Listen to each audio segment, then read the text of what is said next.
Halo pemirsa, apa kabar Anda hari ini? Semoga selalu sehat di masa pandemi dan selalu bersemangat untuk menjalani aktivitas. Bagi pemirsa yang harus tetap bekerja di luar rumah, jangan lupa untuk selalu menggunakan masker. Hari ini program Berita News Point hadir menjumpai Anda bersama saya, Belinda Amanda. Selama 30 menit ke depan, News Point akan menyajikan berita terbaru seputar Universitas Brawijaya dan Malang Raya. Jangan kemana-mana, keep on our channel, News Point.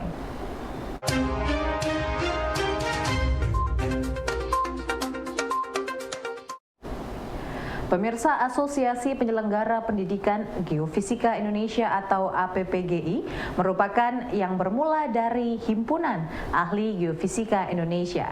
Pagi ini menurut Profesor Sunaryo, Guru Besar Geofisika MIPA UB, hadir untuk membantu merumuskan capaian pembelajaran lulusan atau CPL. Sebenarnya APPGI ini awal-awalnya dulu adalah menjadi bagian dari dari kelompok kerja Pokja, kelompok kerja dari Himpunan Ahli Geofisika Indonesia dulu Pak. Ya, jadi kemudian karena sepertinya dengan perkembangan waktu itu butuh lebih intensif ya untuk dikembangkan gitu ya, dan terkait juga dengan model pembelajaran saat ini yang mengarah ke MBKM, juga ke kolaboratif dan partisipatif, itu nampaknya lagi mendorong agar didirikan sebuah asosiasi gitu ya. Nah, ini sebenarnya juga merupakan amanah dari ini Pak Siti, Permendikbud nomor 3 tahun 2020 gitu ya. Bahwa di sana dinyatakan bahwa untuk mendapatkan CPL gitu ya, maka sebagai bagian dari CPL ya, capaian pembelajaran lulusan itu ada rumusan sikap dan keterampilan. Ya, rumusan sikap dan keterampilan yang dicantumkan dalam Permendikbud nomor 3 tahun 2020 itu. Nah, kemudian yang pasal yang ayat yang berikutnya menyatakan bahwa CPL itu bisa ditambahkan oleh masing-masing perguruan tinggi. Nah, ini yang terpenting pada ayat yang ketiga, bahwa rumusan pengetahuan dan keterampilan khusus itu wajib ditambahkan dan disusun oleh masing-masing program studi. Pemirsa, kurikulum standar minimal menjadi salah satu acuan bersama untuk mencetak lulusan perguruan tinggi dengan kemampuan minimal yang sama. Hal ini juga berlaku pada ilmu geofisika. Guru Besar Geofisika UB Profesor Sunaryo menjelaskan, kurikulum standar minimal ini merupakan acuan dasar bagi pembelajaran kuliah geofisika, sehingga mahasiswa geofisika dari Sabang sampai Merauke memiliki kemampuan yang sama. Itu ada standar minimal pada capaian pembelajaran lulusannya. Jadi tujuan daripada didirikannya asosiasi ini ya, Asosiasi Penyelenggara Pendidikan Geofisika ini sebenarnya adalah yang pertama memang untuk ini ya, untuk membentuk jaringan, jelas-jelas jejaring dan juga kerjasama ya, antar penyelenggara pendidikan geofisika se-Indonesia itu ya, baik dalam pendidikan, kemudian penelitian dan pengabdian masyarakat, tridharma perguruan tinggi.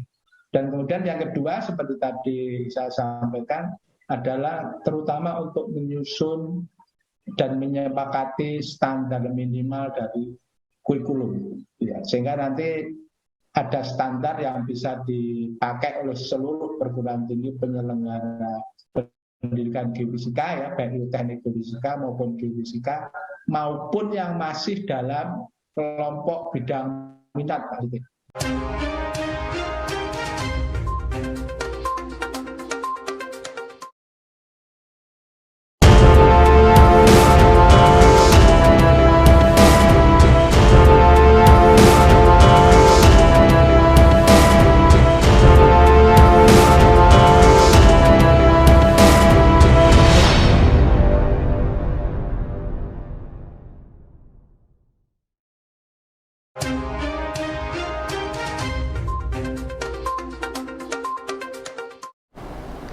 Corporate Social Responsibility, sebuah perusahaan merupakan salah satu penanda bahwa aktivitas perusahaan tersebut berjalan baik dan berkelanjutan atau sustainable.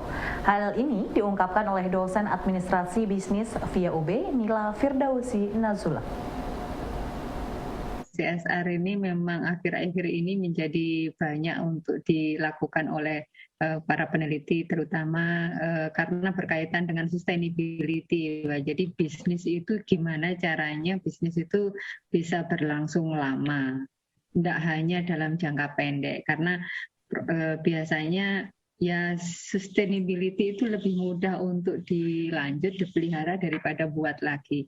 Nah, karena memang prinsip sustainability itu berarti kemampuan untuk bisa beradaptasi dengan lingkungan, maka kemampuan suatu bisnis, unit bisnis untuk melakukan adaptasi ini berarti relevan dengan apa yang dimaksud dengan CSR. Jadi dengan kata lain berarti ketika perusahaan melakukan CSR, maka ini menjadi salah satu kunci bagaimana perusahaan itu bisa diprediksi bisa berjalan dalam jangka panjang. Pemirsa, Universitas Brawijaya menjadi salah satu, maksud kami, pilihan favorit mahasiswa melalui berbagai jalur seleksi. Keyakinan tersebut disampaikan Rektor UB Profesor Nufil Hanani selepas meninjau pelaksanaan UTBK. Menurutnya, berdasarkan data tahun lalu untuk SNMPTN dan SBMPTN UB menjadi nomor 1 dan 2 sebagai PTN pilihan mahasiswa. SNMPTN itu yang kemarin Brawijaya paling banyak dan daftar Brawijaya paling banyak. Tetapi SBMPTN itu belum. Tapi ya hampir bisa dipastikan kalau nggak nomor 1 nomor 2 selama itu ya begitulah. Pemirsa, program Corporate Social Responsibility dalam tubuh BUMN dijalankan berdasarkan kepada 4 aturan atau payung hukum yang ada di Indonesia. VP CSR Petrokimia Gresik, Muhammad Ikhwan, mengatakan program CSR yang dijalankan oleh BUMN dapat dilihat dari 4 hal, yaitu dari bisnis murni berdasarkan kepada Undang-Undang Nomor 40 Tahun 2007 mengenai perseorangan terbatas, Permen BUMN Nomor 5 Tahun 2021, Undang-Undang Nomor 25 Tahun 2007 mengenai penanaman modal dan secara lingkungan melalui Undang-Undang Nomor 23 Tahun 2007 tentang lingkungan hidup. Kebijakan CSR di Petrokimia Gresik. Jadi saya ingin cerita dari mulai perspektif peraturan begitu, Mas Sidik. Jadi setidaknya ada 4 perspektif gitu yang kita pegang atau kita anut begitu. Pertama dari perspektif bisnis murni. Nah, perspektif bisnis murni ini mengacu pada Undang-Undang Nomor 40 Tahun 2007 tentang perseroan terbatas. Nah, itu di salah satu pasalnya menyebut adanya tanggung jawab sosial dan lingkungan. Jadi CSR itu sekarang lebih sering dibahasakan sebagai tanggung jawab sosial dan lingkungan, TJSL begitu, Mas Sidik. Yang kedua dari perspektif Kementerian BUMN, kami mengacu pada Permen 5 BUMN tahun 2021 tentang program TJSL BUMN. Yang ketiga, secara perspektif terkait dengan penanaman modal, ada Undang-Undang Nomor 25 tahun 2007 tentang penanaman modal, itu juga ada yang mengatur tentang tanggung jawab sosial dan lingkungan. Yang keempat adalah perspektif lingkungan hidup. Undang-Undang Nomor 23 Tahun 97 kalau saya tidak salah. Jadi semua yang ada kaitannya dengan CSR secara terminologi dan nomenklatur ada di aturan-aturan yang tadi disebut di atas.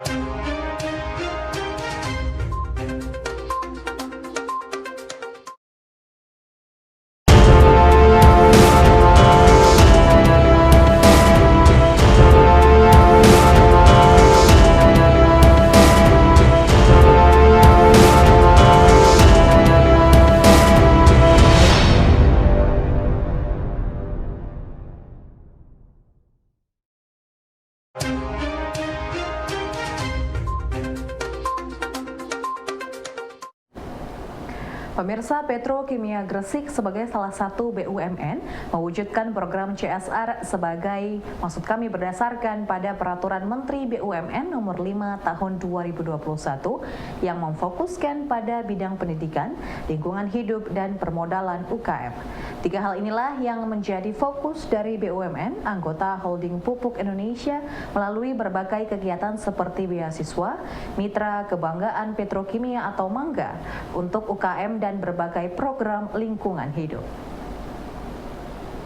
Petrokimia Gresik sebagai anak usaha BUMN, sebagai member dari Holding Pupuk Indonesia, wajib untuk mengikuti undang-undang dan permen dari pemerintah. Kami landasan operasional kami ada di Permen 5 BUMN. Nah, Permen 5 BUMN ini kemudian diturunkan menjadi kebijakan tanggung jawab sosial dan lingkungan yang ditandatangani oleh direksi. Nah, dari pedoman kami terjemahkan lagi menjadi SOP, menjadi instruksi kerja begitu. Jadi tata cara pelaksanaan CSR di Petrokimia Gresik tentu menginduk dan mengacu pada tadi peraturan-peraturan tadi yang disebut di atas, Mas Sidik. Kira begitu, Mas. Jadi kemarin Menteri BUMN sudah memberikan instruksi kepada jajaran BUMN bahwa BUMN di era Bapak Erick Thohir ini fokus kepada 3 sektor utama, yaitu sektor pendidikan, sektor lingkungan hidup, dan sektor permodalan kecil PMK. Nah, ini tiga ini menjadi prioritas BUMN, Mas Sidik.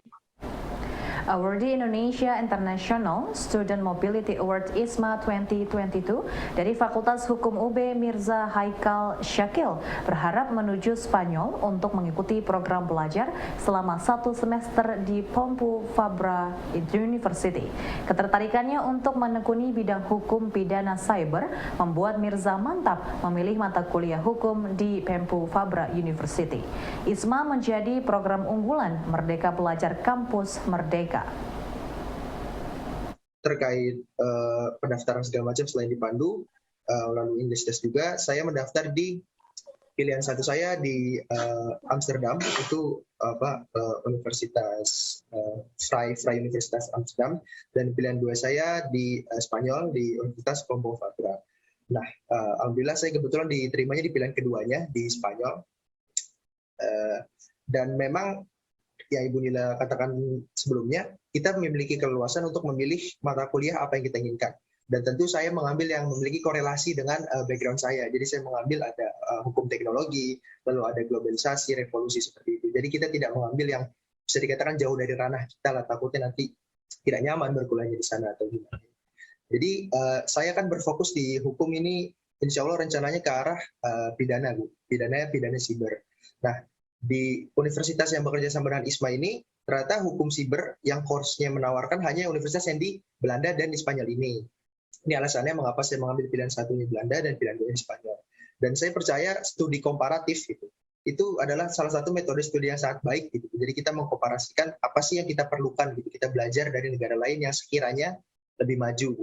Kenapa saya milih Belanda? Karena memang Belanda ini kan cikal bakal hukumnya Indonesia dari Belanda. Nah, jadi saya mengharapkan kalau misalkan kita belajar di Belanda, tentu kita mendapatkan apa sih yang membuat negara itu maju gitu, bisa menjadi Belanda, istilahnya mother of law-nya kita gitu. Sama halnya dengan Spanyol karena sistem hukumnya hampir sangat mirip. Nah, ini saya harapkan dapat memberi inilah Bu, istilahnya membantu saya nanti mungkin dalam skripsi atau sekiranya, karena memang fokus saya ke arah hukum siber ini. Dan course yang saya ambil insya Allah tepat karena memang sudah berhubungan dengan hukum dan teknologi. Mendapat kesempatan menjadi awardee ISMA 2022 yang merupakan program unggulan Merdeka Belajar Kampus Merdeka, Lufiandra, mahasiswa Fakultas Hukum Universitas Brawijaya, bersiap mengikuti studi ke University of Birmingham, Inggris. Kebetulan saya diterima di University of Birmingham di Inggris. Jurusan yang saya ambil itu sama seperti yang saya ambil di sini, yaitu hukum. Namun mata kuliahnya itu saya spesifikasikan ke dalam hukum perdata atau perdata bisnis. Saya mengambil mata kuliah hukum dagang, consumer behavior, project management, dan hukum perancangan kontrak.